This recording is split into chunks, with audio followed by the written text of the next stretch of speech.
Hey, what's going on? It's Bill Burr, and it's time for the Thursday afternoon, just before Friday, Monday morning podcast. And I'm just checking in on you. I'm just checking in on you, seeing how your week is going. Are you sitting on pins and needles? Oh my God. Who's going to win? Are we sticking with the orange cunt? Are we going with Forgetful Freddy? Ah, jeez. What an absolute shit show. Donald Trump just churning out the comedy like you just can't believe. Stop counting the votes. Keep counting the votes. They should close the polls. P-O-L-E-S. He might be an idiot, but he's our idiot. Right? And then on the other side is the anybody but Trump people. This guy is showing like signs of fucking Trump is it's unbelievable. It is so fucking ridiculous. I'm really sticking to what I said a couple of months back. I don't think I think this country's so fucked right now. You know, we all know, look, our money's a Ponzi scheme, okay? We're having a great time. We're all believing in it and all that shit. But we're in the middle of a pandemic. They keep pumping more money. I just think it's teetering. Because what I've maintained this entire election was all the Democrats needed was a 45-year-old guy with a full head of hair. And they had it, who could complete a fucking sentence. Instead, they find a guy even older than fucking Trump. And now we got a photo finish here. Everybody knows if you want to beat the old guy, you wheel in something fucking pretty to look at.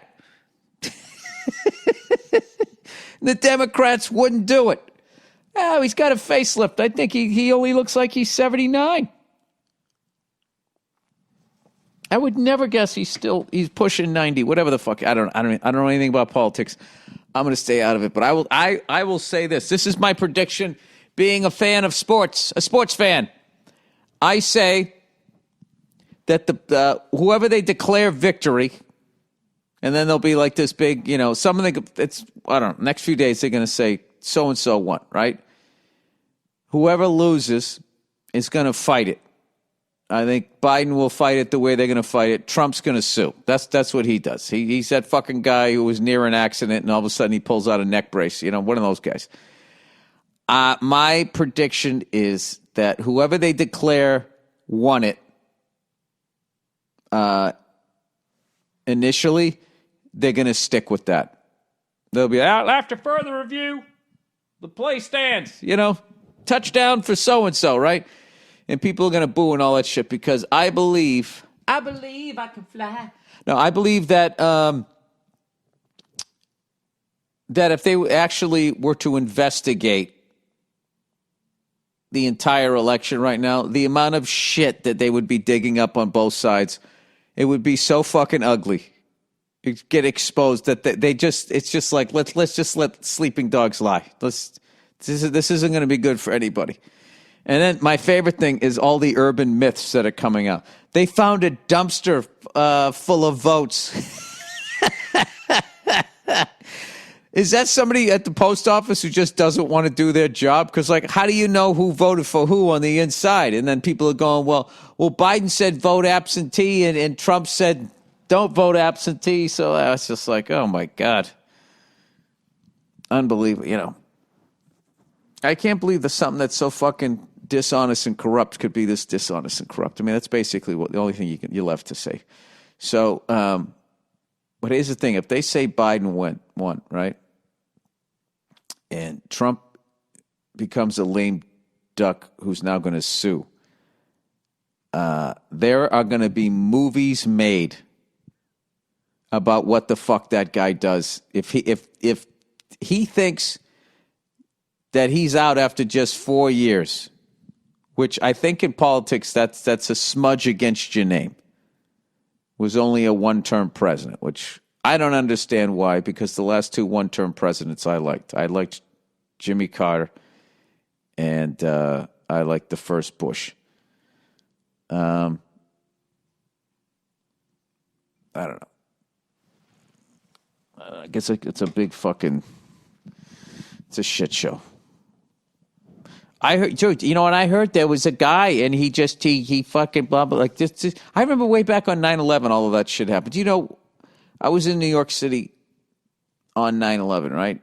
And I remember there was a rumor going around town that either a firefighter or a person in the building rode the building down and survived.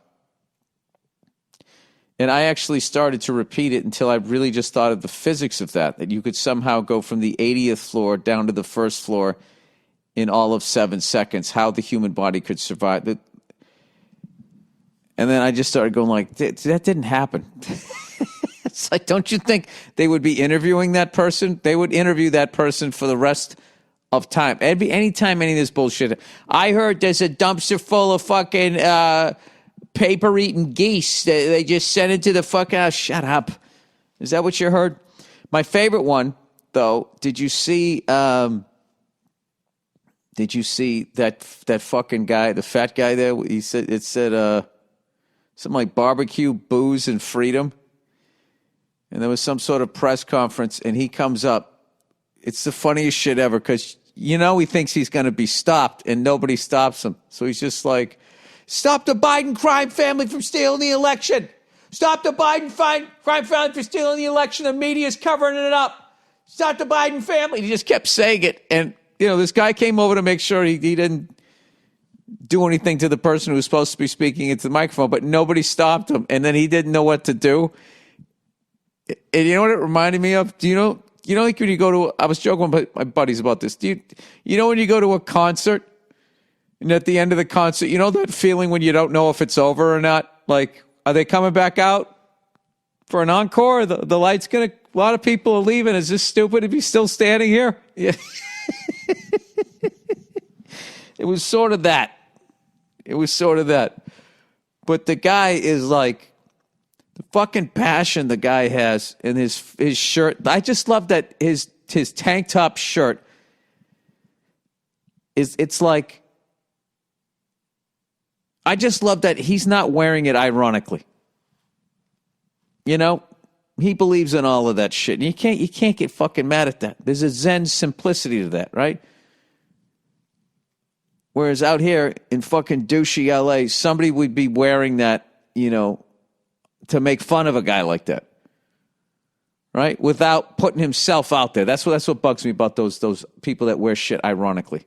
Oh, I don't mean any of this. Well, what do you mean? Nothing. I hide behind these things. I know you guys are sick of these fucking stories, but I fucked up my shoulder again. I went too fast. And this time, it's the guy. I'm just done. I'm done. I'm going to go find one of these fucking quack doctors out here that, you know, they send your blood to Germany and then they spin it, you know what I mean, as they play like a Hitler speech or something like that. And then you come fucking back and, you know, they put the blood back in you and all of a sudden you got like fucking shoulders like Lee Majors. You're the bionic man. I'm just doing that. I don't have the fucking knowledge to rehab these things. And God knows when you go on the fucking internet, you can't find anything. Which is why it's so fucking stupid that people go on the internet to find information. Everything on the internet is presented as fact. That's why everybody believes the bullshit that they're fucking reading. You know, you're listening to this stuff, right? There's no facts in what I'm saying. Other than I'm just trying to do something. All right, if Donald Trump loses and becomes a lame duck, I say he overturns Roe v. Wade. I don't know how he'll do it, but he'll figure out a way. He overturns that. He'll increase the taxes in every fucking state that went blue. He'll refuse to leave. I think, remember when Dave Portnoy at Barstool went fucking limp at the Super Bowl? I think that's what fucking Trump's going to do. They're going to have to carry him out. And he's just be going, they stole the house. This is sad. I think it's going to be that while Joe Biden will stand there with a smirk on his face, you know, hopefully realizing what is happening.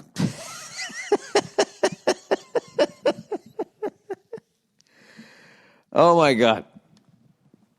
I don't know what to believe because I got a buddy of mine who really knows politics, and he goes, Bill, it's not that they're getting rid of Trump. He goes, trying to get rid of Trump. It's that they think they're going to get something better, that these are better people. And he started like running down the list of Biden and what's her face there? What's her name? Kamala? How the fuck do I know her name? It's unbelievable. Like how big the presidency is. Someone who doesn't pay attention. I actually know. Well, I know Mike Pence, but he's sort of being there. He's sort of a series regular, reoccurring character, isn't it? All right, hang on a second. Joe Biden, Kamala Harris. There we go. So my buddy's going like, dude, Joe Biden was the guy who was behind that thing. If a black guy like got caught with half a joint, he went to jail for the rest of his life. And Kamala refused to let prisoners out to the point she had to get sued because she didn't want to lose the labor. I'm like, that's true. And he's telling me, yeah, it's fucking who these people are. It's like, Jesus Christ. And I think we need a youth movement in this country. I really believe that it's always like old people running for presidents because they're protecting old money. And if you've been a diabolical son of a bitch, the older you are, the longer you've done it. If you haven't gone to jail, if you're on the legal side of stealing, the white side, you can really accrue this amazing fortune. But, you know, you need to try and protect it. So I think that they just get these old guys in there, you know, and then they just play like songs from their generation when they sell them on it. Like way back in the day, you know, they probably just, you know, when they talked to Nixon and fucking Lyndon Johnson, they would play yada da da da da ba doo ba dee ba dee ba da ba boo. You know, they play a little fucking Benny Goodman in the background, and they would just sell them on. If you do this and do that and do this, and then someday, you know, you'll get a fucking mansion on Martha's Vineyard at the end of this, which is what every politician, I believe, in the Democrat and the Republican Party are going for. And, you know, the people who you vote for, who you're allegedly wasting your vote, I really believe that those people, you know, I like to think, I think right now they care about American people. If the Libertarian Party was to get as big as the Democrat and the Republican Party, they would eventually sell out too. That's kind of what I find with in my business. So I'm just going to apply that. If a company's new, the suits will just be like, "Hey, man, like you're the creative person. Like we don't know anything of you. Just create. Just make some content. Just like we just want to see your artistry bloom." Right? And then they get a little bigger, and then they're kind of like, well, you know, I don't know about that. Here's our input. Could you do a little more like this? And then the final wave is, fuck you, we own everything. You do what we say, or you'll never work in this town again. That is the trajectory of everything, agency or whatever in this town. We're just a little boutique agency, and we're just going to send you out on this independent stuff and kick it in the... Look, if you don't want to do a superhero movie and watch me take a shower, get the fuck out of our agency. You know, it's an old tale. You know, it's like me. When I first started doing this podcast way back in 2007, I had my hat in hand. I was just happy that you were listening. You know, now what do? I sit here and I sip throat coat tea and I try to tell you about fucking politics. I mean, I don't know who the fuck I think I am, but somewhere along the, I don't know. I kind of went off the rails here. So anyway, I got I had an acting gig yesterday. It was kind of a nice thing to do the day after the election. Just not be there. And everybody was just like, the amount of people that told me is like, dude, I couldn't even watch it. I don't want to know either way.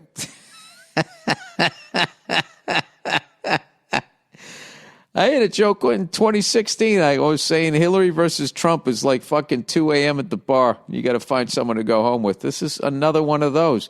Back to back. Where the fuck? Where's the young cool guy? There was always the young cool guy. The JFK guy would come along. The Gary Hart, you know, fucking Bill Clinton and Al Gore would show up with their fucking...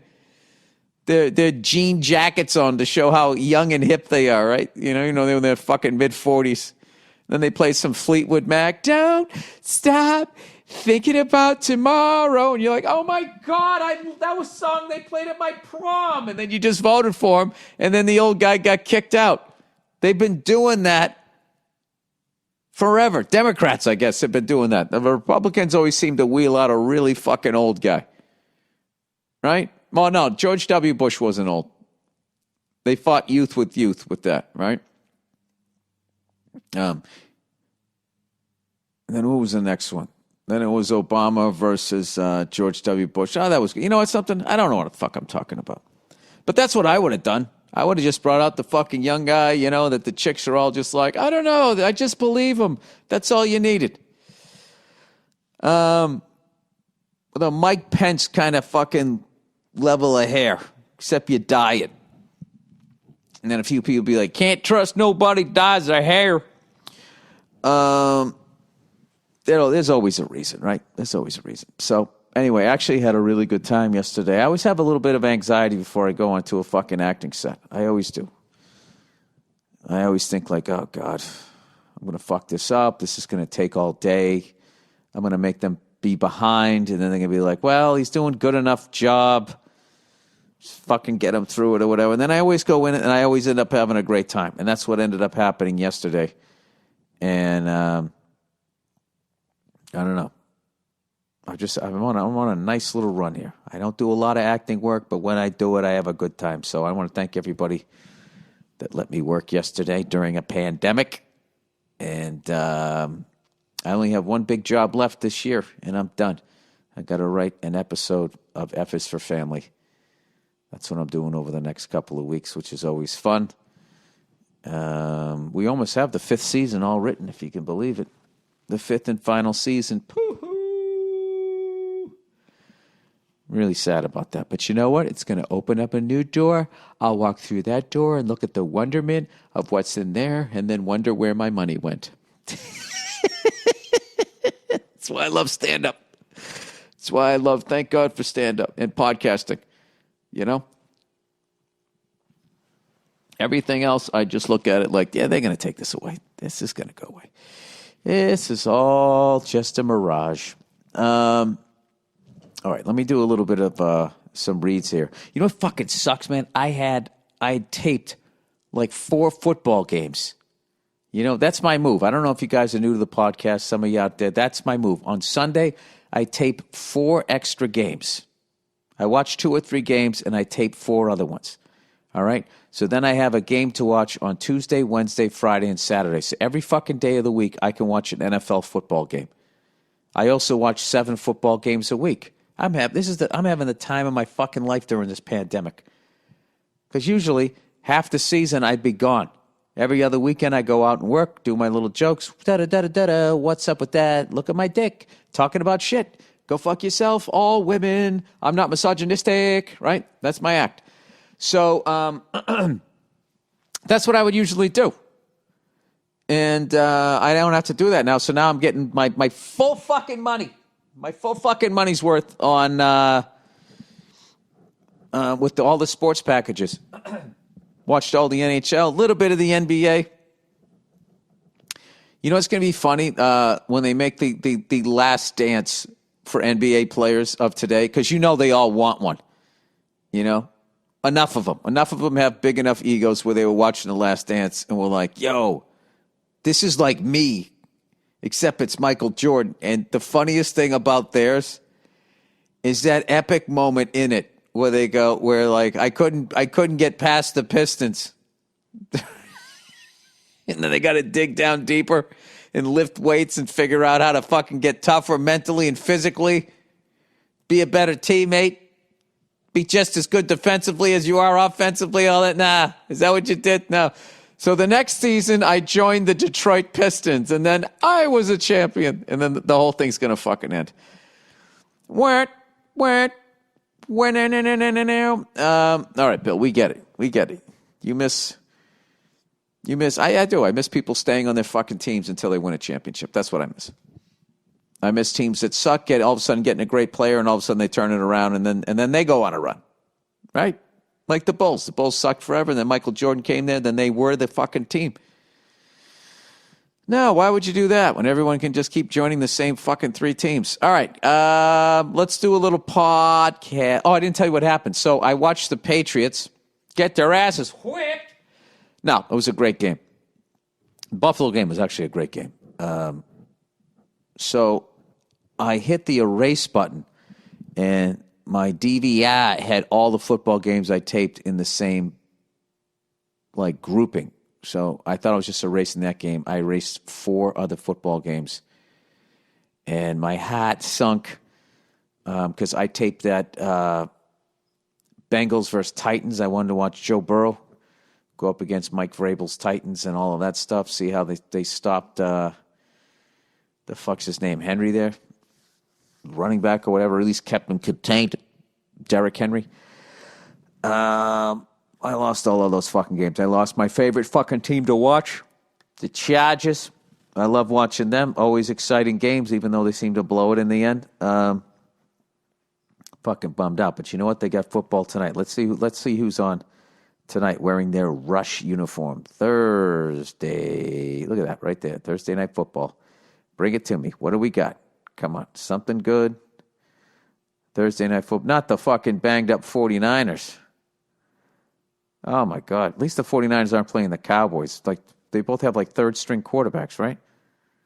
Second or third. Okay, yeah, Packers versus 49ers. All right.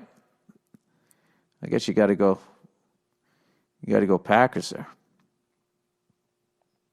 In the 49ers, I think, was it Bosa? Bosa's still on the concussion protocol. Anyway, all right. Okay, we got some breeds here. Look who it is, everybody. It's for Hims. Hims, Hims. Hotel, India, Mike, Sierra. Men have tried all kinds of odd, unusual solutions to treat ED, erectile dysfunction. Example, snake oil pills, herbs, or herbs, as they say overseas, hypnotism. Your dick is rising. Your dick is rising. The rest of you are getting sleepy.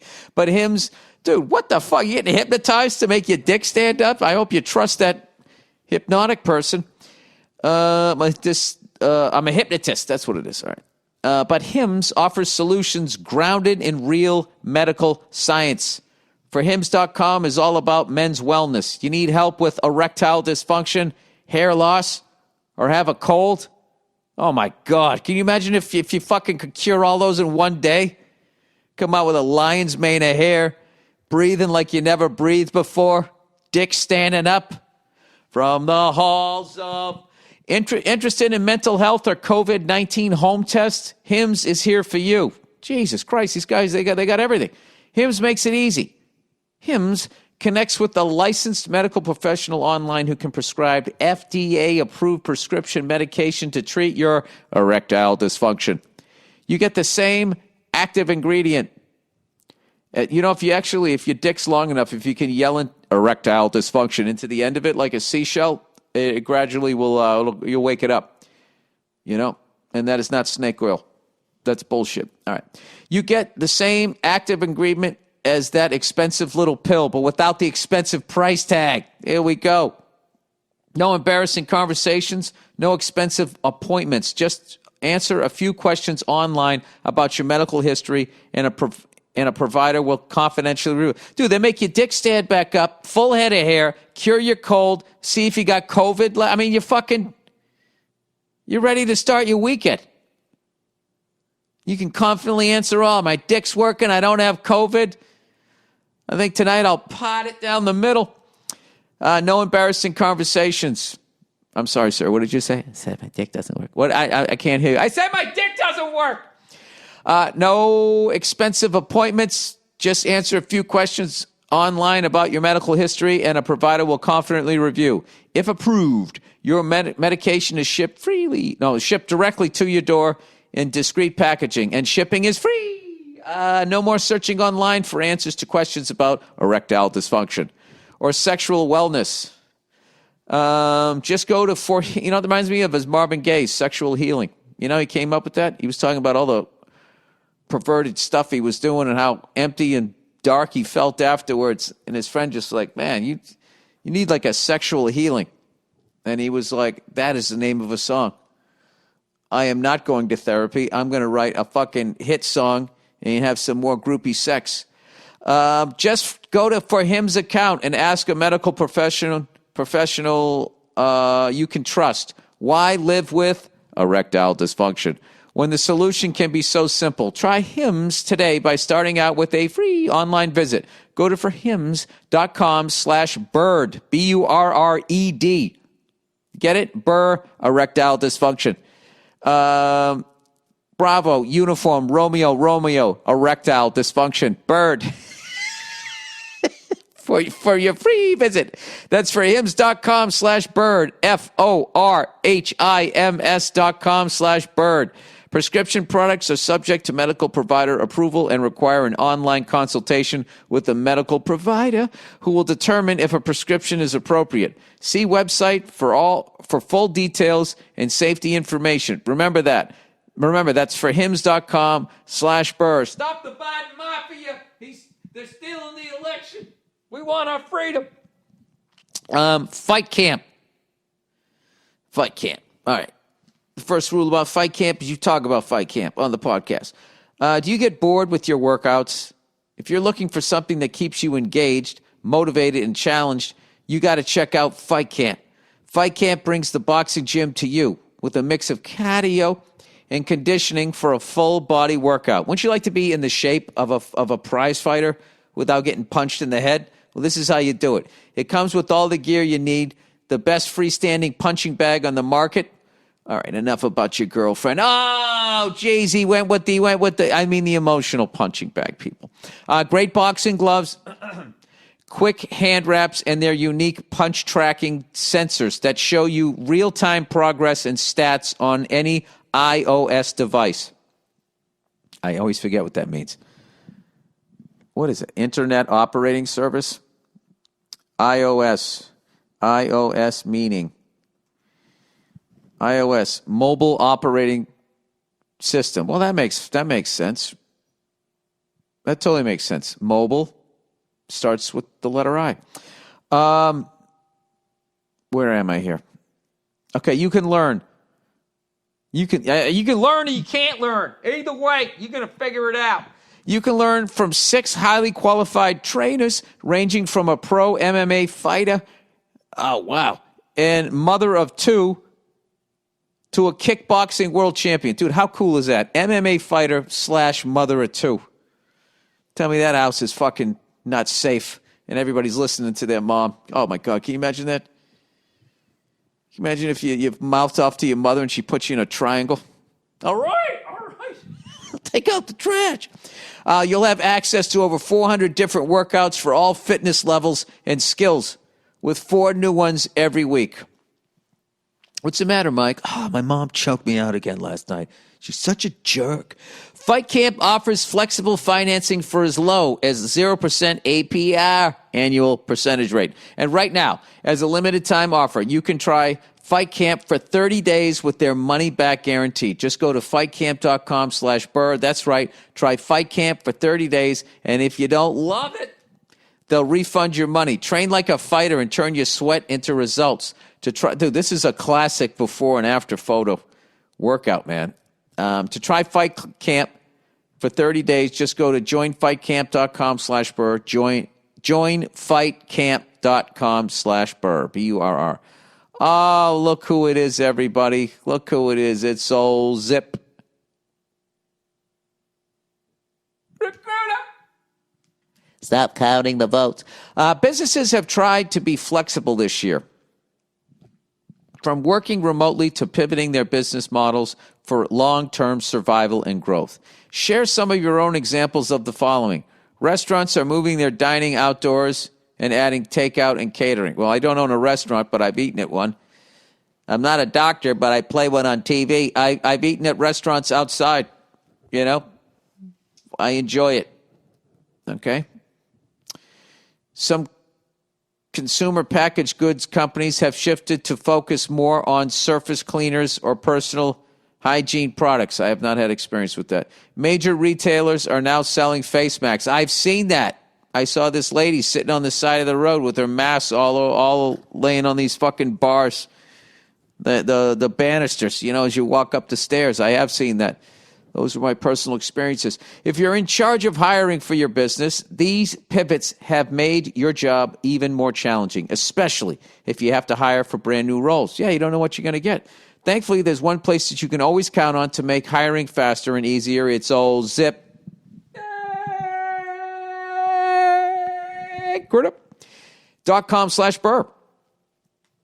When you post a job on ZipRecruiter, it gets sent to over 100 top job boards with one click. Then a powerful technology finds people with the right skills and experience for your job and actively invites them to apply. Yeah, people, this is business. You don't have time to be dicking around trying to find somebody. You just hit one click, boom, it's out there, and then your qualified candidate shows up wrapped up in a bow. It's no wonder that 4 out of 5 who post on ZipRecruiter get a quality candidate within the first day. They can't even count the fucking votes in one day. See for yourself right now, and you can try Zip for free at ZipRecruiter.com/Burr. That's ZipRecruiter.com/Burr. Spell out Burr, B-U-R-R. Let ZipRecruiter take hiring off your plate so you can focus on growing your business. Go to ZipRecruiter.com/Burr. ZipRecruiter, the smartest way to hire. All right. And we're back. Spread your way back. Boo-doo-doo-doo-doo. You know what song I've had in my head for like the last fucking, I don't know how many days, like 10 days? That Bad Company song. And I don't even know the words. I just go, walking down the winding road, something, something, something, and then something else, fucking something else. Ready for Love. I got to get I at least have to know the fucking words. I'm going to be singing this. Ready for Love lyrics. India R.E. Oh my God, how old am I? It's Bad Company. Somebody else came along and had the nerve to have the name the same song? All right. Oh, it is. Walking down this rocky road, wondering where my life is fucking leading. That's not what they say. Rolling on the bitter end. Oh. Ooh, I want you to stay. Ready for love. Sorry. That's a little bit out of my register. Anything that involves singing is a little out of my register. All right, everybody. That is the podcast. I want to hear your predictions. Get them in early. Who do you think's going to win and why? And if the person you don't want to win wins, I want to know how the other person cheated. I want to hear your conspiracy theories. I want to hear about the dumpsters with liberals in them fucking shitting on Trump votes. I want to hear Donnie's got he's got a bunch of red dumpsters out there that say make it great again, that everybody's ripping up. I want to hear it. I want to hear it. I want to hear about the Rothschilds and how I want to hear the whole fucking thing. All right? That's it. All right, people, that's the podcast tonight. If I am a betting man. Lord, I was born a betting man. I got to go with the Packers tonight. I got to go with the Packers because I think the 49ers are just too goddamn banged up. Unless that number's too big. Let's see what we got here. Packers versus 49ers. Packers versus 49ers line. Let's see what we got here. Packers given fucking 5.5. I'd take that all day. Although that low of a number scares me because I think they're going to kill him. All right, that is the fucking podcast, everybody. Enjoy your weekend, you cunts. Don't watch the news. There's no reason to watch the news until they'll tell you when they're done counting them. All right? They'll just tell them. And other than that, just, get on with your life, be a nice person. Affect the change in your world. Shut up, Bill. Okay, sorry. Enjoy the music. And there'll be a bonus Thursday afternoon just before Friday, Monday morning podcast right after this from a few years ago. Okay? All right. Thank you. Bye-bye.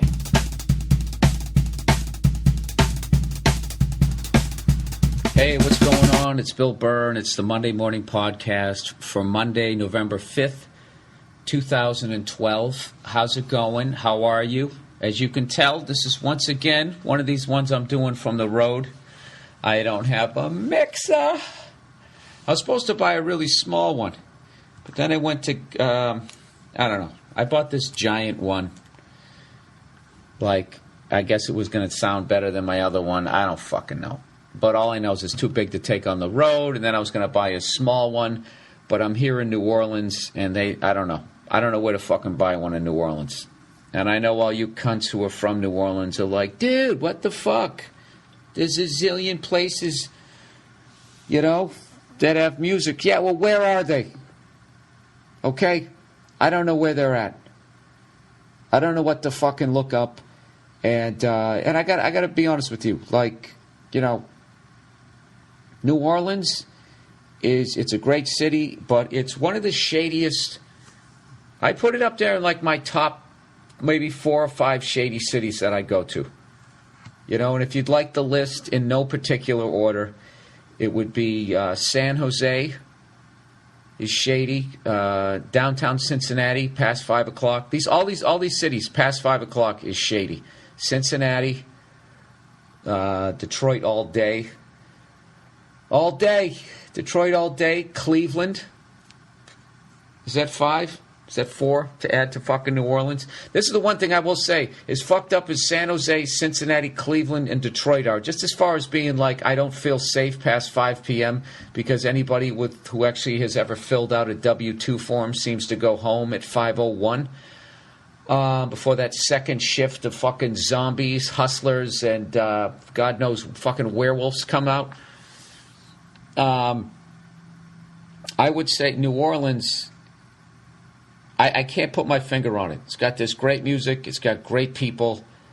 But it just has that, you're going to get your throat slit if you go down the wrong fucking street vibe. It really does. And this is what they don't have in their little tourist, fucking brochure. Because it is great. And you can, go on a fucking riverboat. You can go down to Bourbon Street, which really, Bourbon Street is really like, that's the Times Square of New Orleans. Like, nobody from New Orleans. I figured that out in about fucking 10 minutes when I went over to Bourbon Street with fucking Paul, dude I called it, Verzi. I was over there for like, first of all, I was stone sober when I went down the street. And it's just that the whole vibe of that street, It just says sex offender, sucker punched, hepatitis. Those would be the 3. Like if I was on the $10,000 pyramid, those would be the clues that I sucker punched, herpes, dirty needle, pass. Let's go to the next. We'll come back to it. I fucking hate doing these without headphones. To the point I'm actually wearing headphones and I can't even hear myself. It's like my fucking Linus security blanket. But anyways, New Orleans is the shit. The food is amazing. But at night, I have to tell you, like, it's the only city in America that if I actually came face to face with a vampire, like, I wouldn't be surprised. It's got voodoo. I forgot that. That's what really puts it over the top. I would say the voodoo. Voodoo. I don't even believe in that shit. I don't believe in any of that shit. But it's just the fact that somebody does. And whenever you see those things on voodoo on TV, they always have like that crazed speaking in tongues look on their face. Some chick always has her titties out and she dumps the blood of a chicken all over. I mean, it's just fucking, it's what are you doing? That's like Manson family shit. You know what I mean? Like if Charles Manson somehow got out of jail and started running NBC and wanted to bring back that whole must-see TV thing that they used to have back in the late 90s. The first fucking pilot he would greenlight would be anything that had to do with voodoo. Hey, wait, has that ever been done? A sitcom around like a voodoo person? That would really be terrible. That would take all the fucking edge out of it. Anyways, this is the Monday Morning Podcast for this week. As I mentioned a few weeks ago, about a month ago, I started my own podcast, I guess, radio station, I guess you'd call it. Podcast network with Al Madrigal and some other smarty pants, a lot smarter than I am. And it's called allthingscomedy.com. And we have a bunch of wonderful shows on there if you want to check it out. We're gradually going to be adding to the site, where we'll actually have things beyond just the podcast. We're going to start blogging, start putting videos up and all that type of stuff. This is the early times. Like Aerosmith's first record. They didn't quite have the Aerosmith emblem. drawn the way it is now. It was sort of a simpler form of it. You know, it took them till they got to about Toys in the Attic, maybe. After Get Your Wings, they still had that same one. And now what? Now you want that old concert T-shirt with their original logo. Well, this is the original logo, allthingscomedy.com. And I'm going to try to do Ari Shafir's Skeptic Tank. You're going to hear that I'm going to text him about it before he even fucking knows. How about that? That's how inside you guys are. But anyways, the brilliant Tom Rhodes, part of the All Things Comedy Network, has a 1-hour special called Light Sweet Crude that just became available on Netflix last week. This guy's fucking hilarious. Harlan Williams from Harlan Highway has a new mobile app called Harland App, H-A-R, capital L-A-N-D app. It's available on iTunes via harlandapp.com. And Maz Jobrani's crowdfunding campaign for his movie Jimmy Westwood, American Hero, described as the Pink Panther meets Coming to America. Here's the link to the campaign. It's crowdfunding. I'm going to put the link up. It's too fucking long. All right? So there you go. There's the plugs. Back to the podcast. Back to the fucking voodoo.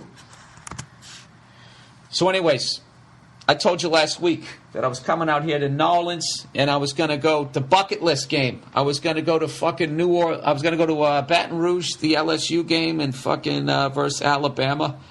And it definitely lived up to the hype.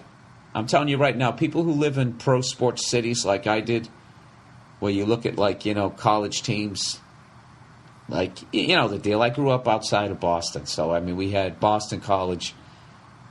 Doug Flutie was our big moment, I know that they've had guys after that, but basically Doug Flutie put them on the map. And when I was growing up, basically college sports in Boston, like our football team, the Eagles or the BU Terriers, back when they still had a fucking team. First of all, they didn't even televise the BU games.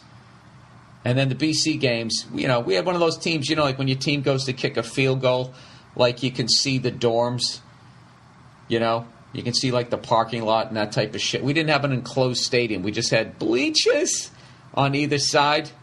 And then Doug Flutie came and did what he did. And everybody got fucking paid. And they made so much goddamn money off of that guy that they actually were able to enclose, the stadium. You know what I mean? But, college athletes shouldn't get paid. They shouldn't get paid. They make enough fucking money for the school that they can build a new football stadium. I love that, too, when people go, college athletes, they get paid. They get a free education. Free education, bitch. They just built 100,000 fucking seat stadium because of all my little twinkle toe activities between the fucking hash marks. I get a degree in business. It's fucking ridiculous. I'll tell you that LSU Alabama game, there's over 100,000 fucking people there. And by the way, we sat way the fuck up there. We sat there in that part of the stadium that they added on to the original bowl. Oh, it sucks. They treat you like it's like you're flying in coach. You don't even I never actually technically have ever even been in that stadium because I never was, with the ticket that I had, I can't go in high. You got to go up over there. That fucking Creole accent. And I literally had to walk in the back door. And I vaguely remember going up, I think 36 fucking escalators till I finally got up top. And it was still the shit though. The one thing you can't say when you're up there is if you can't fucking read a defense or figure out what the fuck they're doing from up there, you can see the whole field. It's phenomenal. But I got to be honest, I really learned how much I love LSU by how fucking devastated I was when they lost. Verzi was beside himself. He's like, dude, I didn't realize, I knew you were a fan, but you were dude, I was more pissed off than the fucking people, the LSU fans. I got to tell you something. LSU fans and Alabama fans, and there might be some fans around the SEC, I'm sure, are going to roll their fucking eyes at this, but as far as their fan behavior at the one game that I've been to, they were phenomenal. Absolute gentlemen. I didn't hear barely any cursing. They were mixed in together. The section where I'm up, up in the fucking bullpen up there, they were all mixed in together, and I was amazed at the behavior. Like when it looked like LSU was going to win the game and some bunch of Alabama fans started leaving, like, which I don't know why the fuck you ever would. You know, people gave him some shit. You know, thanks for coming. Have a nice long ride back to fucking Tuscaloosa. You know, they'd say shit like that. I mean, that's about as deep as it got. And it's fucking hilarious because I'm staying here at this casino where there's a bunch of Eagle fans waiting to go to the Saints game tonight, which me and Verzi are going to. And you see the behavior of Eagle fans in a fucking casino.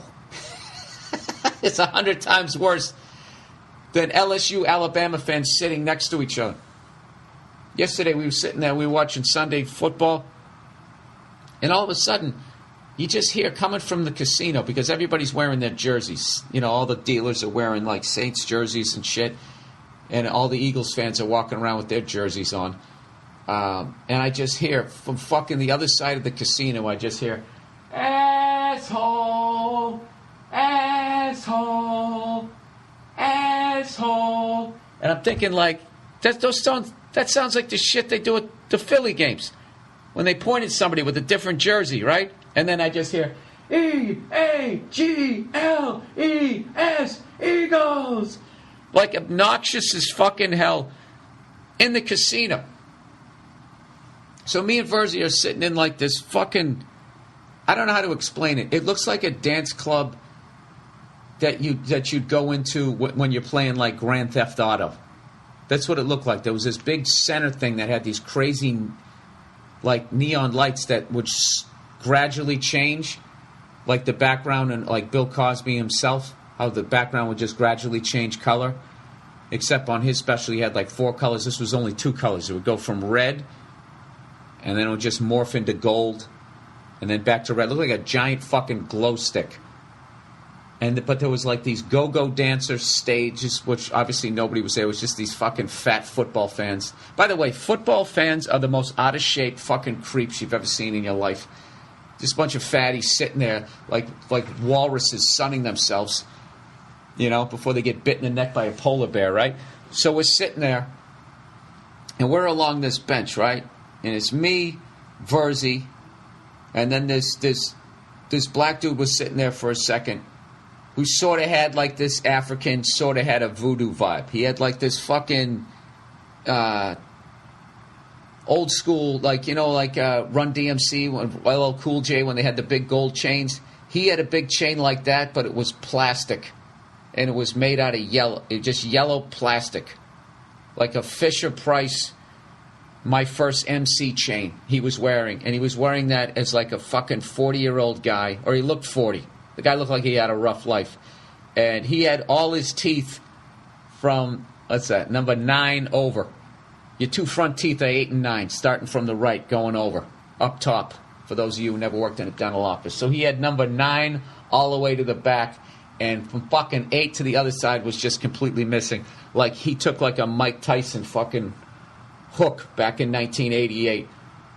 So Verzi goes up to the bar, and that dude kind of came over, voodoo guy, sits down, and I'm going like, I don't want to talk to this fucking voodoo dude, but I'm going to look like a bitch if I don't when Verzi comes back, when this fucking half a vampire is sitting here with his plastic chain.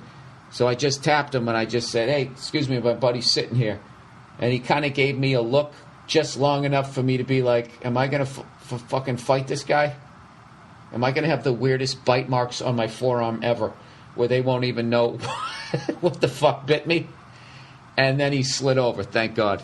Then, of course, Verzi, who's all personality, comes over and sits down next to the guy, and immediately they're shooting the shit like they went to fucking war together, right? So eventually the voodoo guy gets up and leaves. And then we kind of got this whole, like, bench area to ourselves. Like, cushion bench. It's nice, you know? We're watching the fucking games, having a good time. And then this other dude comes over. Another black dude. Don't worry, eventually I'll be making fun of a white dude, so this doesn't seem like it's just fucking me being freaked out by black people. And this guy comes over, and he looked like Thurman Thomas, like how Thurman Thomas would look now. And you know those people, when they sit down, they never stop rocking? He was doing that. He was just sitting there fucking rocking, just back and forth, kind of doing this OCD thing with his fingers, and then like muttering to himself, right? And he was sitting like we're on this giant bench of cushions. So he's like, there's one empty cushion between Verzi and this guy. And Verzi's so locked into the game, he's watching the Giants Steelers, that he doesn't see this fucking dude like rocking back and forth. And I'm laughing my ass off.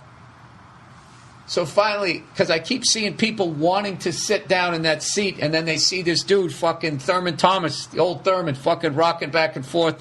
I'm going to steal the Giants. I'm doing this fucking Rain Man shit, and I'm laughing my ass off. And I thought Verzi saw him.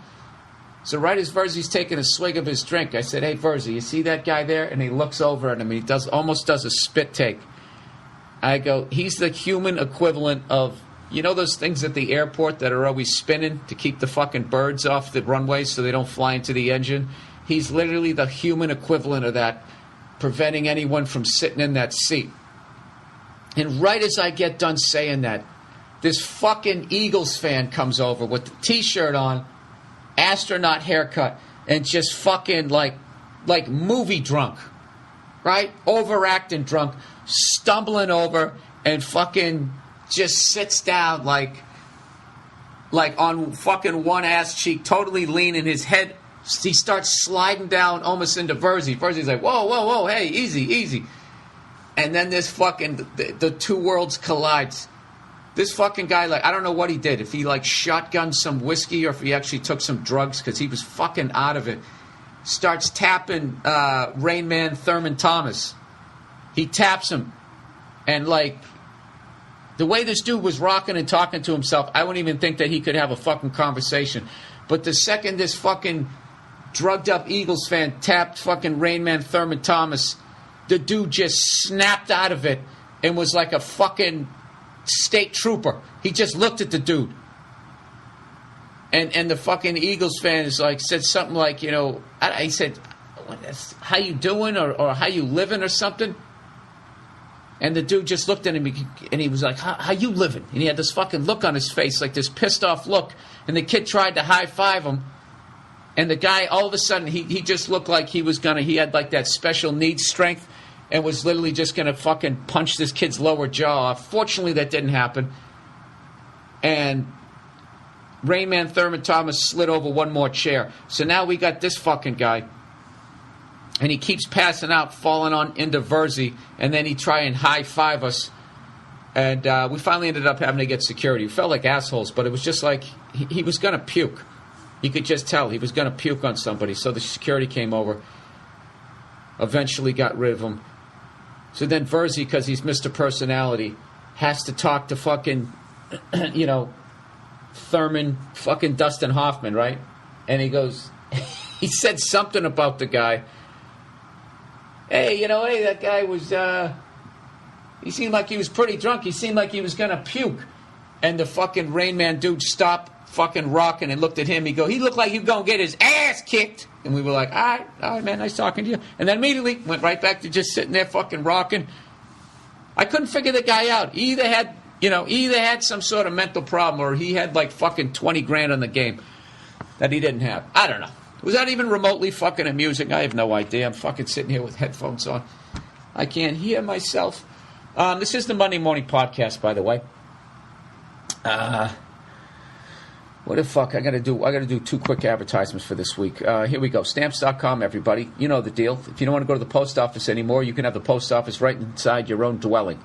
With Stamps.com, you can buy and print official U.S. postage using your own computer, printer, whatever. You need it 24/7. No more wasting time at the post office. What a hassle, man.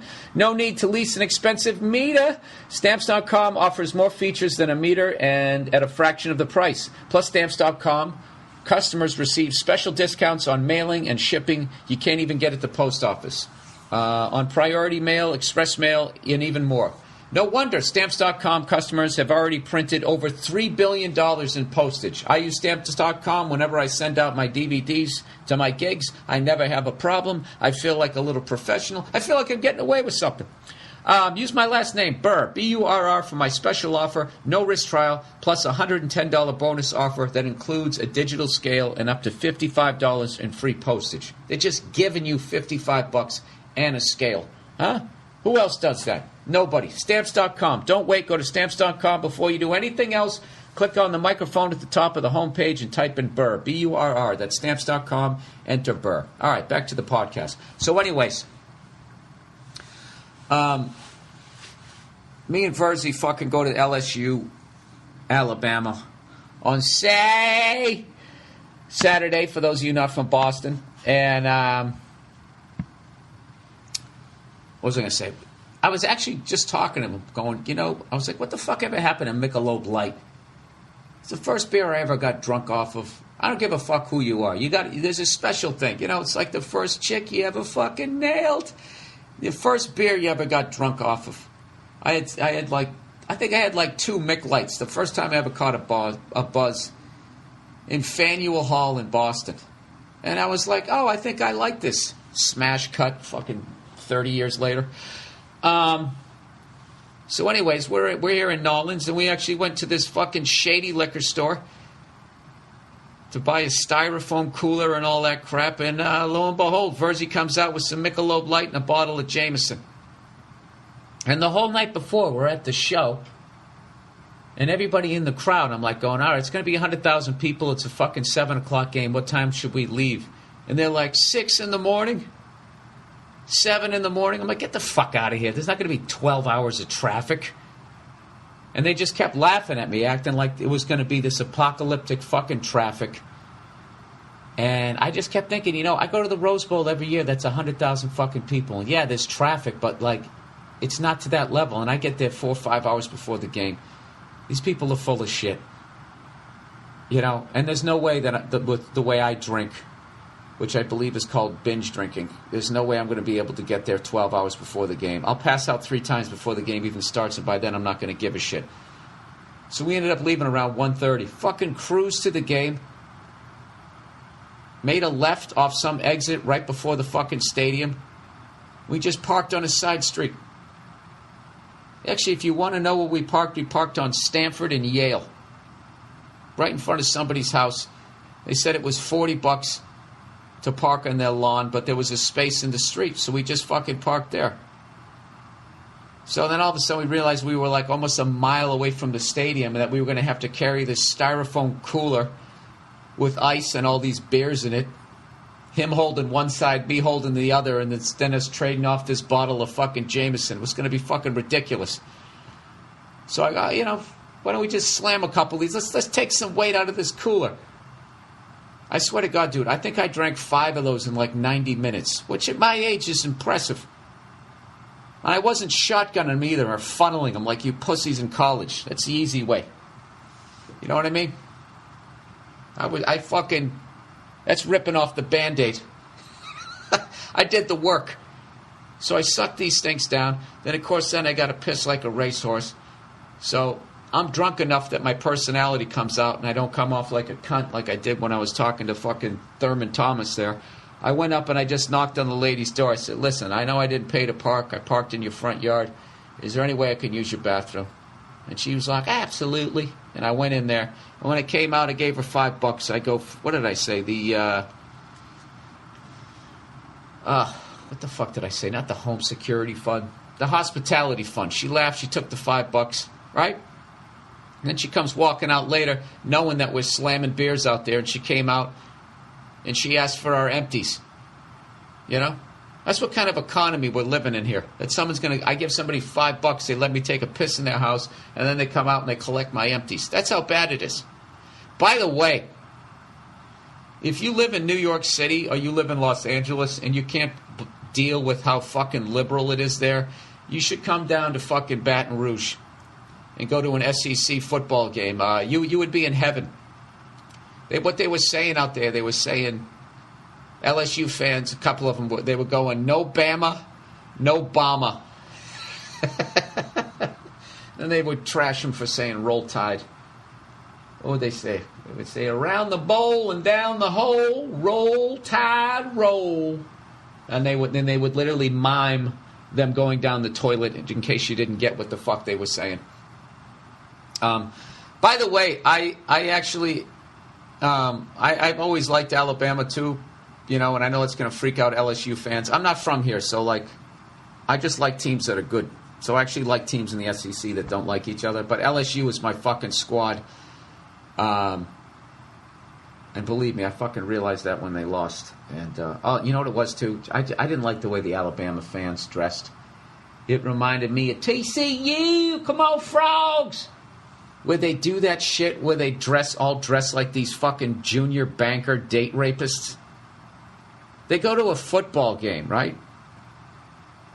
They wear Dockers, boat shoes, and then they have like a fucking polo shirt that they tuck in. They I swear to God. It's like, are you serious right now? You're from Alabama. Who are you kidding? I could see if you took off your Alabama shit and you went to someplace else and you tried to pull it off, but eventually people are going to know you're from Alabama. And don't even fuck with me. I've been to Alabama, the civilized parts. Okay? I didn't go down to Macon or Mobile or all that fucking shit where they're down there. I mean, I don't even think they know Martin Luther King's dead yet. They're probably still having fucking meetings. That's fucked up. But they probably are. We got to get him. Why do you think they took over the NBA? He's got to be somewhere. He's like Elvis, man. He ain't dead yet. You know? And as fucked up as that is, I swear to God. Anyways. It just, you know, and there was this one fucking dude behind us. All right? He had little 7th grade boy arms. And he fucking, you should have seen him. All right? He's got his little fucking Dockers on and his stupid fucking shoes. He has his gut. The funny thing was, this kid was probably only about 15 pounds overweight, but you could tell that he wasn't stopping. And I was saying to Verzi, I go, look at that dude. I go, just tell me that guy doesn't scream massive heart attack in about 20 years. And Verdi's laughing. I go, look at his shoes. Those are heart attack shoes. He had like these fucking they were like boat shoes, but they had like those tassels on them. I'm going to tell you right now, if you're a white guy and you wear shoes with tassels, there's no fucking way you're not going to have it. You have a 98% chance of having a heart attack the second you put those shoes on. And if you don't have socks on, it's 100%. That is the official dying at your desk, or almost dying at your desk fucking shoes. You know? Like, you know how Chuck Taylor's back in the day with the official punk rock fucking sneakers? That meant you were into punk music and you were different because you and all your friends dressed exactly the same. Those fucking things. So anyways, I'm watching the game, and the exact reason why I became an LSU fan, which was basically because of the way Les Miles, you know, the Mad Hatter, the Riverboat Gambler, whatever you want to call him, would basically... You know, I actually said before the game, we were on Bourbon Street, and everybody was going, even LSU fans were going, I think Alabama's going to get us. A few of them were going, they're going to kill us. And, I was drunk, of course. What else would I be doing? And I was like, let me tell you something right now. I'm calling this right now, Paul Verzi. There's going to be a fake kick, an onside kick, a fake field goal, and a fake punt. He's going to pull out all the tricks, and they're going to fucking win. You watch. Well, they did the fake field goal. They did the onside kick. No fake punt, but they also went for it on 4th down. And if you didn't see the highlights, none of it worked. The onside kick worked, but it didn't go 10 yards. And, oh, Jesus, they fucking blew it. I was absolutely... I couldn't believe it. I was fucking devastated. I walked out of the stadium. It was the quietest I've ever heard 100,000 people leave a stadium. And I got to give it to the Alabama fans. They weren't talking shit. They were just like... I think I was sort of the Eagles fan at the game. I was the asshole. I was just walking around fucking hammered. Yelling at anybody I saw in red. I would just go, hey, Alabama!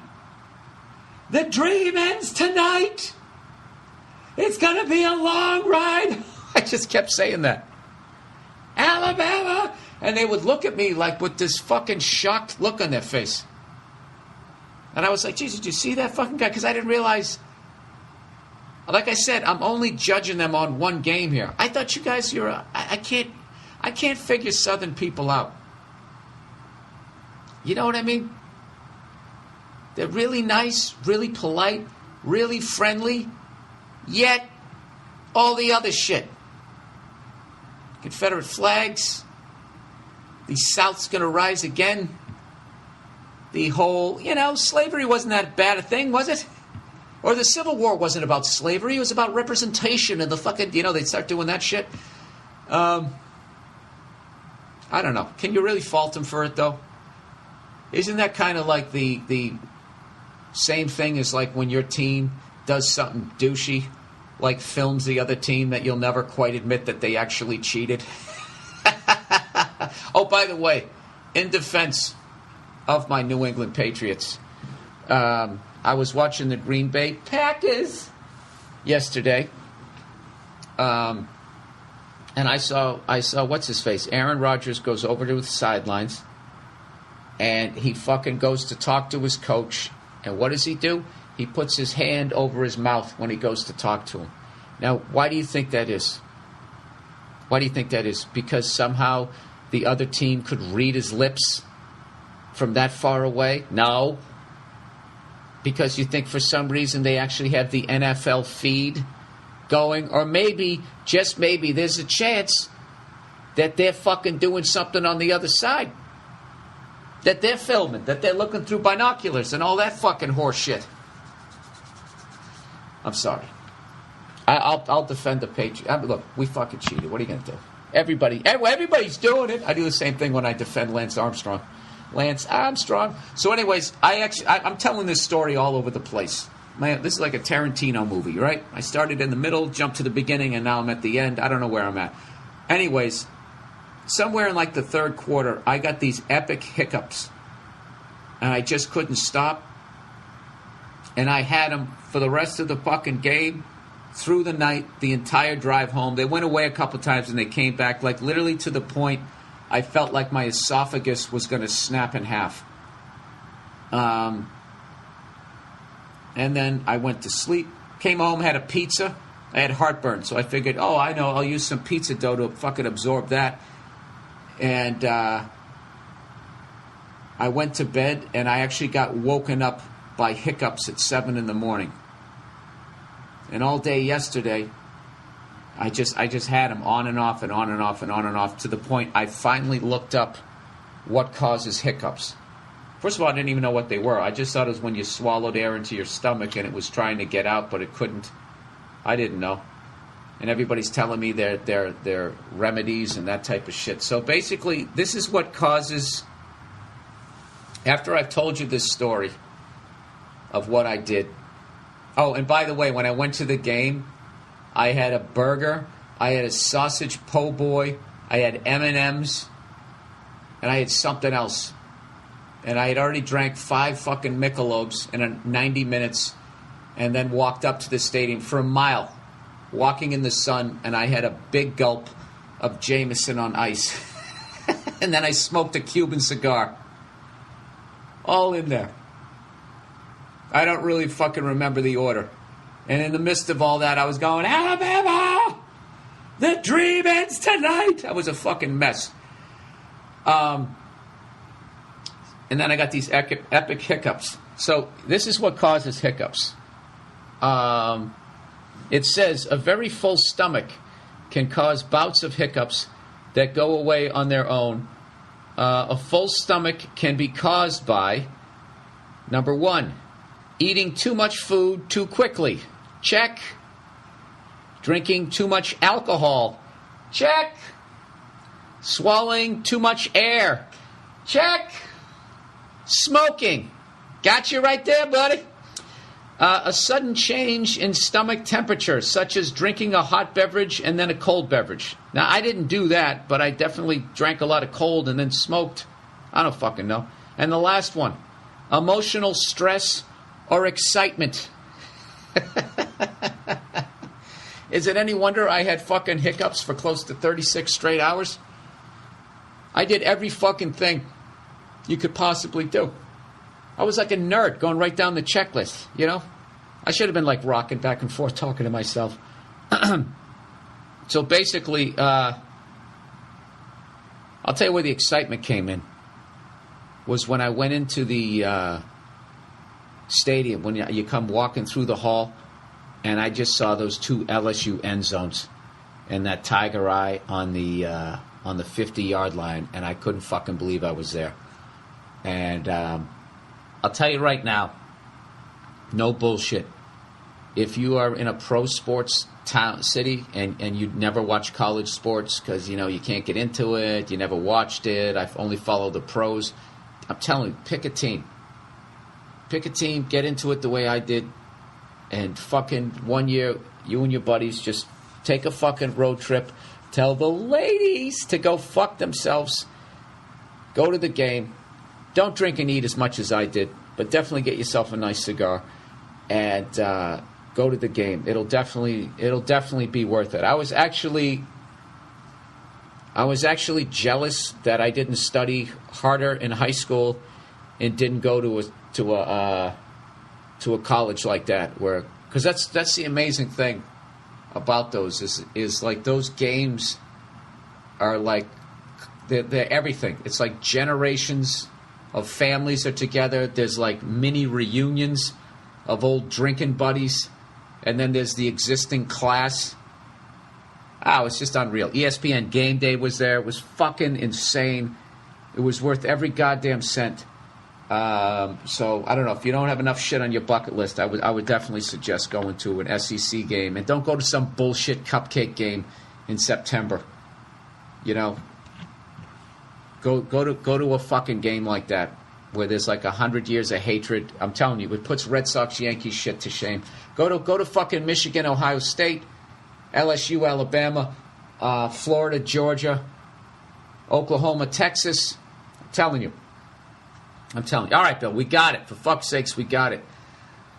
By the way, Friday night when we were doing the show, Paul Verzi got one of the fucking funniest heckles, and he didn't even hear it because the guy did it so southern and like laid back. Verzi was talking about some shit, and he just basically said the tag was, and he was just riffing, making it more southern because we were in front of that crowd. He's like, I'll blah, blah, blah, blah, blah. He goes, I don't give a shit. He goes, I'll kick some fat redneck's ass down the street or something like that. And then I just hear in the back of the crowd, some dude goes, try me. It was fun. It was the greatest. And he sounded like he wasn't even bullshitting. I just loved that he was like, I'm a fat redneck. Come on, let's do it. Fuck it. Speaking of which, one of my favorite shows is coming back. Of course, I don't know the name of it because I'm an idiot. It's the one where those southern guys cook up the moonshine on film. And they are like ducking behind trees as the cops come by, hoping that they don't find their still. And it's like, dude, this is all the damning evidence they need. They don't need to walk through the woods anymore. They have your name. They'll find out where you live, and they'll just drive up and get you, right? That show has to be fake. Why isn't that guy getting arrested? They don't blot out his face or anything. What's the deal? All right, let's get into this. Southern Connecticut show. Yeah, I'm doing a college at Southern Connecticut University. Will your material be toned down because of the college kids? Where my act is right now, there's nowhere to go. I can't really tone it down because the subjects alone will probably be considered offensive. So what I'm going to have to do is change the intro of each bit. Well, I'll try and make it more relatable, where I'll be like, hey, here's something that might happen to you in 20 years if you don't get married and you keep drinking. But then I'll just do the bit. So don't worry about it. If you're thinking about coming to the show, it's going to be an adult show. I do a college once every 2 or 3 years. And I'd be lying to you if I wasn't a little concerned about this one. I'm a little concerned about this. There's a low-pressure system coming in. Tone down. Hey, Bill, you think you can tone down the swearing during your podcast? For who? Why would I want to tone down? You think you can go fuck yourself? Go find another podcast. Go to All Things Comedy and find another podcast to listen to. I love when people do that shit. People like, you might want to consider, like I'm sitting here doing this for you. This isn't for you. This is for me. That's why I don't have any guests. Just sitting here talking to myself. You decide to listen, you do. If you don't, I don't give a fuck. All right? This is my fucking, this is my job that I can get fired from. You know, when you just want to make a couple extra bucks, you know, get out of the house. Maybe you're not happy in your relationship. You just, you know, you don't like sitting around. I want to do something else. Get myself a weekend job. Oh my God, he works so hard. No, sweetie, he's sick of you. No, so I won't tone it down. Anyways, my weekend. Yo. So for the past 3 weeks or so, I have been smoking weed on a normal, and I must say, is what you're trying to say, life is so much more happier, because if any drama rolls through, T-H-R-O-W, rolls through, I know, just let it roll off, and life is so much chiller. I'm just going to read this how this person wrote it. And life is so much chiller, more need to do this, and stop being so damn uptight. Love your Monday morning podcast, and have a good day. Go fuck yourself. Are you saying that I need to do that?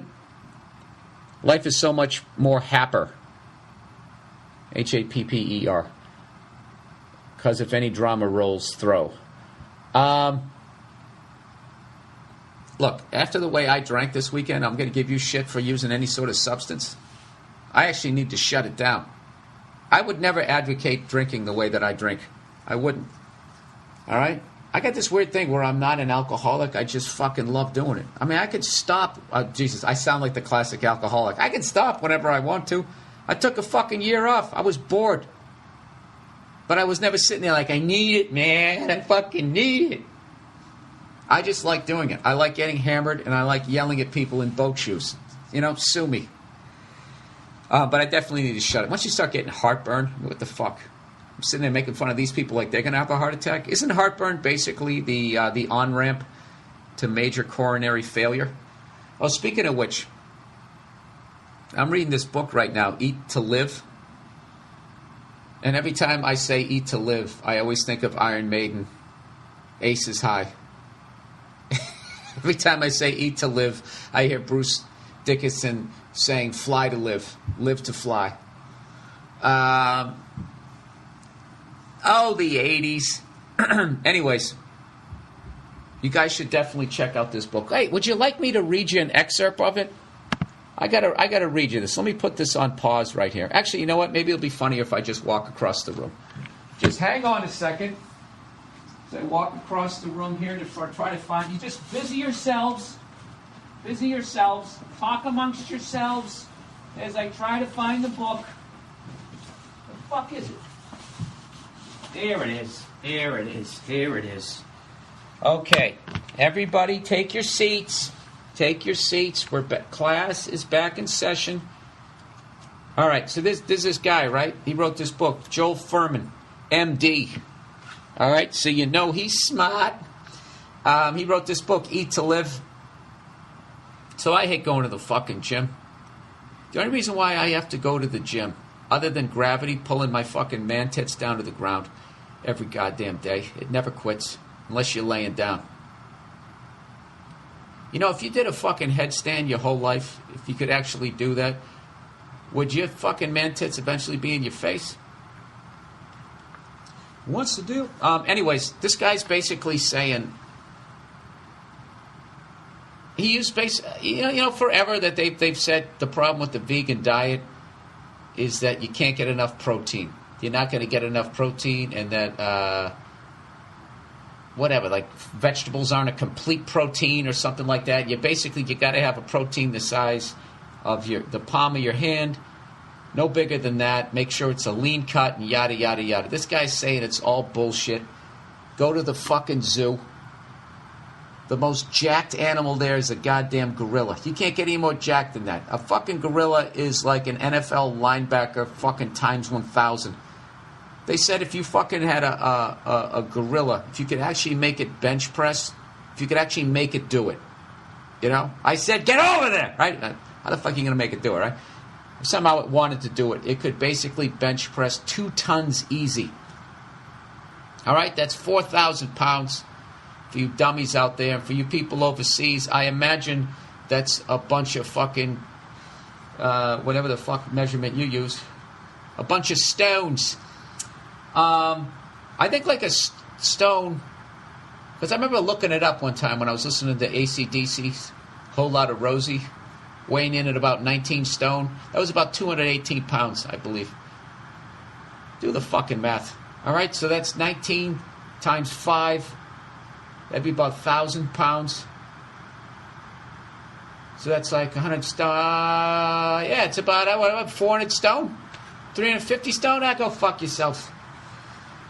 So anyways, he's saying you go to the zoo, the gorilla's the most fucking jacked animal you're ever going to see. And they eat 80% vegetables, 20% fruit. Now granted, I realize I'm not a fucking gorilla. But I tell you, I went to the zoo and I looked a goddamn monkey in the eye. You look a chimp in the eye and I'm telling you, they're us and we're them. All right? We're just a little above or a little below, depending on how you view the environment. You know, in all our inventions. The fucking goddamn mess we've made of the planet. So anyways, this is what the guy's claiming. As far as, because my whole life I heard about the 4 food groups and you build it around a protein. This is what this guy's saying. He's basically saying, oh, I know. This is going to be fucking hilarious because I can't read. This is terrible. He's basically saying, you know, when you go to the supermarket and they say that shit that you know, they'll say like this butter is 98% fat-free. You know? Then you're like, so this butter's fucking only 2% fat, dude. 2% fat, dude. It's actually bullshit. Butter is 100% fat.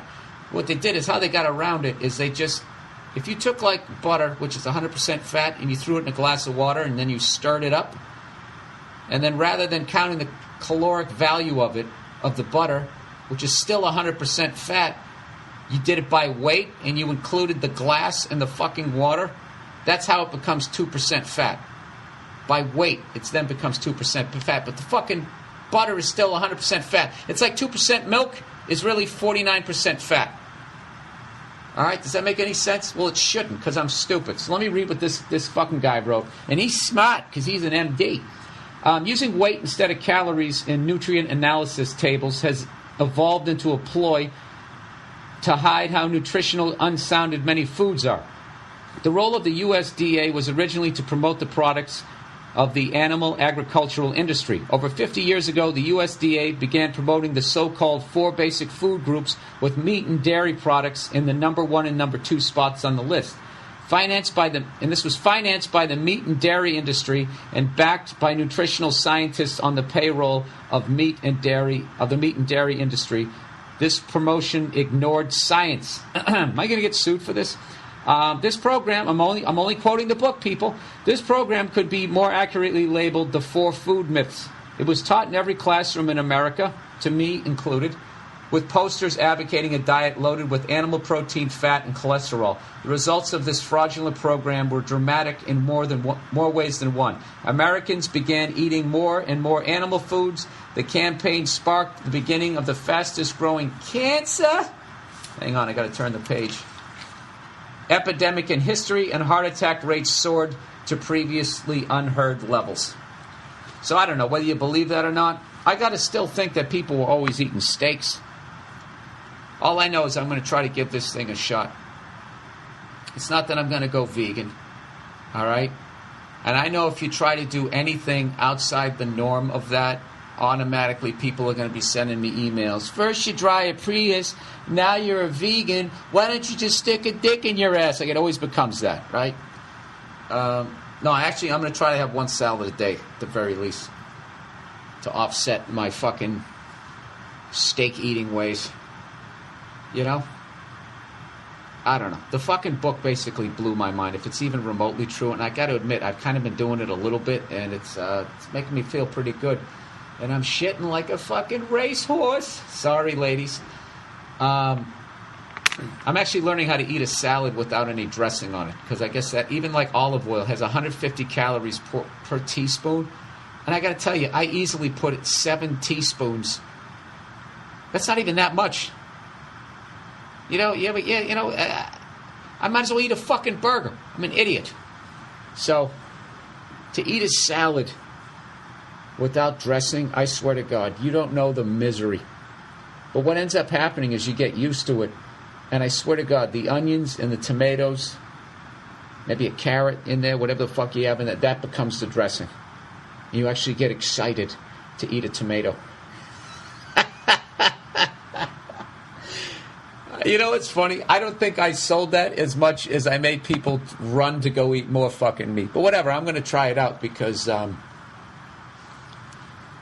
hate working out. I got to go down and I got to go try and work off 1/8 of what the fuck I did to my body at the LSU game. God damn it, I was upset after that game.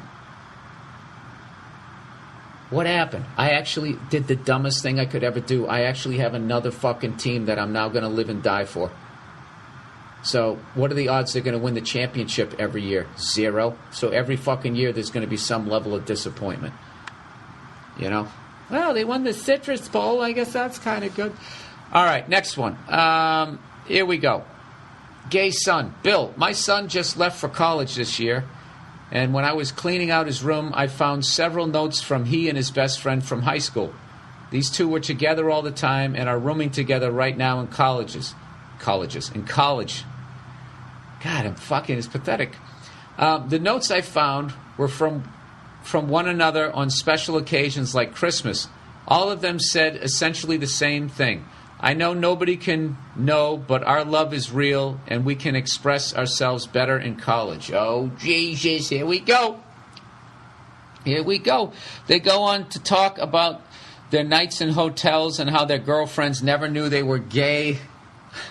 My son talks about how he can never tell me because he thinks I will disown him. Oh my God, are the hiccups coming back? Is this story exciting me? Bill, I don't know what to do. I haven't told anyone, and I'm not mad at him or anything, and don't care that he is gay, but I want to know if I should tell him I know his secret. Jesus, why do you guys ask me these questions like I'm qualified? I'm not qualified to answer this, but this is what I would do. First of all, the fact that, you're not going to judge him and you won't disown him. His biggest fear is just that. It's only a fear. So that's a good thing. So I don't have any kids, but I know that if my son had some giant fear, I would want to, if I could in any way alleviate that stress from his life, I would. So I would sit down with them and I would just say, look, okay, tell him you love him and all that stuff so he chills and say, whatever you said. I was cleaning out your room. I found these notes. I mean, I don't know how this, you almost want to ask, you got to ask somebody gay about this because I don't know if this is going to be like, if it's up to him. You don't want to shock the kid. But I would think that, I would think, and just say you're not going to disown him, you're not mad at him or whatever. I would think, and I'm not qualified, I would think once he got over the shock of, holy fuck, my biggest fear in life, my dad found out. Once he finds out you're not fucking mad, you give him a hug, and then just say, listen, and I'm not going to fucking tell anybody. It just hurt me. It made me feel sad that you were thinking that I would be like that with you. I'm not. You're my son. I love you. It's it, And I would just do it like that. And then just say, I'm not going to say anything about your friend. I'm not going to say anything to your mother. Well, that probably puts you in a situation with, I don't fucking know. I don't know how to go beyond that, but that's what I would do. All right? Once again, I don't know what the fuck I'm doing. So there you go. That's what I would do. Okay? Good luck to you, sir. Okay, moving on. Book recommendation. Eat to live, live to fly. Sorry. Bill, I hope all is well with you. Well, I hope all is well with you too, sir. Or ma'am. Hermaphrodite. I just wanted to say that I enjoy listening to your podcast early in the morning while I practice guitar before work, or even better, while I'm wasting time in my cubicle. How do you practice guitar listening to this shit? Anyway, I heard you mention in the past that you're a fan of body weight exercise. Yes, I am. I'm not sure if you heard of Ross. I can't read that word. Enamate, Enamait, but he is an ex-boxer and physical trainer who lives in Massachusetts. He put a great book out called Never Gymless a few years back, and I've been using it on a daily basis to keep in shape. Ross is a bare-knuckle, no bullshit kind of guy. I think you'll enjoy the book if you're into using your own body weight to keep in shape. I am in no way affiliated with Ross. Well, I'll believe you because you just told me you weren't. Or anything like that. I just want to let you know that I enjoy your work and thought you might be interested in this book. Yeah, I'll check it out. Never Gymless. That's oddly comforting. The gym will always be there. And those times when you can't work out, those were the times when I carried you. Movie recommendation. Bill, you got to see Wreck-It Ralph. It made me laugh and cry. Oh, geez. I didn't laugh when I saw Cosby, and I didn't cry when my relatives died. Oh, you didn't laugh when you went to see Bill Cosby, and you didn't cry when your relatives died. But Wreck-It Ralph. I think I saw some of that. I think I saw something about that. Which is that one? There's one out there that looks like a pixelated angry me that's coming out. I don't know. Anyways, overrated, underrated. Underrated. Being from a pro sports town and flying to New Orleans and experiencing a college football game between two SEC rivals. I'm telling you. Put it on your bucket list. All right? Go buy your wife some shoes. There you go, sweetie. These are for you, and these 2 tickets for me. Go fuck yourself. I'll see you in 3 days. And by the way, if you get hiccups and you want to cure them, they got all these different cures and all that. The biggest thing is just don't eat like an asshole and drink like an asshole like I did. Oh, by the way, this time tomorrow, we have the big election here in the States. I don't know if you heard about it. People out there in Sydney, Australia, Melbourne, is that how you say it? Melbourne, Perth, Oslo, Helsinki, all these fucking places I go to now. I don't know if you guys heard about it. I'm sure it's all over your fucking... It blows me away that you guys give a shit considering I can't name any of your guys other than Tony Blair. And the reason why I know Tony Blair is he's got such a fucking great showbiz name. Ladies and gentlemen, keep it going for that motherfucker Tony Blair. You know? He almost needs a black dude to bring him up. That name's so smooth. Keep it going for Tony Blair. Anyways, so what do you think? Who are you calling?